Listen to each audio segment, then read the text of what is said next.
सभी को जय जोहार, जय आदिवासी, जय भीम। सबसे पहले मैं इस पवित्र धरा को प्रणाम करता हूँ, नमन करता हूँ और यहाँ उपस्थित आदिवासी समाज के हजारों हमारे क्रांतिकारियों को जय जोहार, जय आदिवासी कहता हूँ।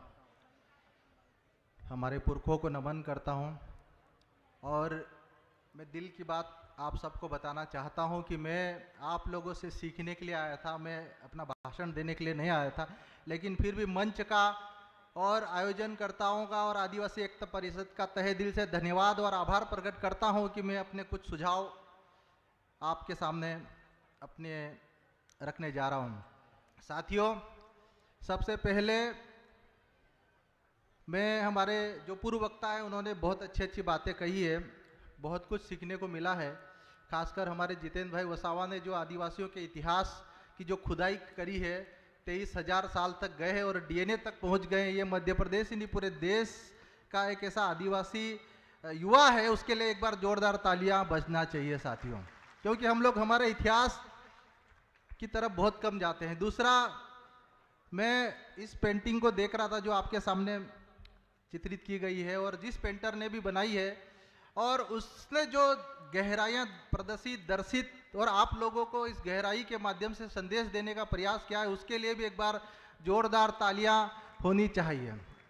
तीसरा, इस सांस्कृतिक एकता महासम्मेलन के माध्यम से पूरे मध्य प्रदेश ही नहीं पूरे देश के आदिवासियों को एक सूत्र में बांधने का जो पिछले 33 सालों से किया गया है और न जाने कितने अनगिनत प्रयास किए और उस प्रयास के नतीजे का ये फल है कि हम आज एक दूसरे से मिल रहे हैं, देख रहे हैं। इस उनके लिए भी एक बार जोरदार तालियां हो जाना चाहिए। मैं सबके नाम न लेते हुए मैं सम्मानित मंच से शुरू करते हुए अपनी बात कहना चाहता हूं। जितेंद्र वसावा जी ने कहा है साथियों कि 23,000 साल का हमारा इतिहास है, लेकिन मैं आप लोगों को थोड़ा और आगे ले जाना चाहता हूं।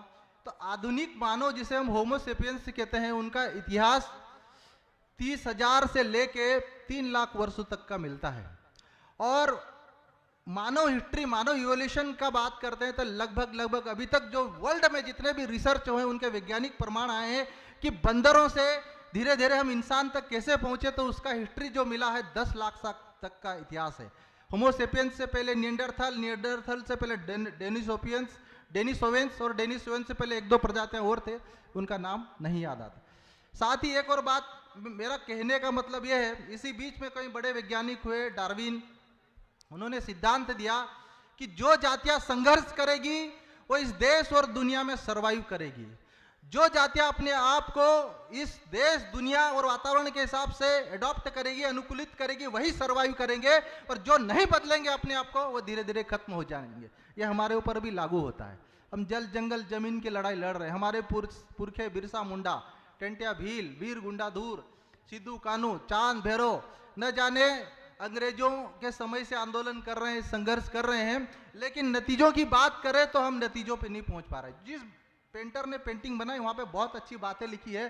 Constitution, judiciary, executive and legislator. आज इस देश के इस डेमोक्रेसी में बात करते हैं तो कार्यपालिका, न्यायपालिका और विधायिका, जहां पर हम लड़ सकते हैं, जहां पर हम अपनी बातें मनवा सकते हैं, जहां पर अपने कानून बनवा सकते हैं, वहां पर हमारी भागीदारी दिखावे की तो है, लेकिन हकीकत में जीरो है। आज न्यायपालिका में देखेंगे तो हाई कोर्ट, सुप्रीम कोर्ट में एक भी आदिवासी जज नहीं मिलेगा।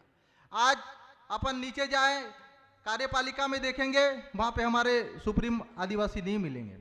और मैं यही कहना चाह रहा हूं, मूल बात यही है साथियों कि जो ज्यादा ताकतवर होगा वही इस देश और दुनिया पे सत्ता करेगा, शासन करेगा।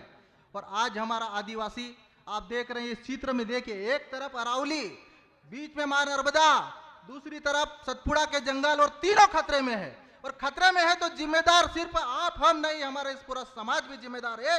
क्योंकि अगर इस डेमोक्रेसी में रह के अगर हम लोग अपने अधिकार नहीं ले पा रहे, लोकसभा विधानसभा में जाकर संसद पर चढ़कर कानून नहीं बना पा रहे, तो हमें डूब मरना चाहिए।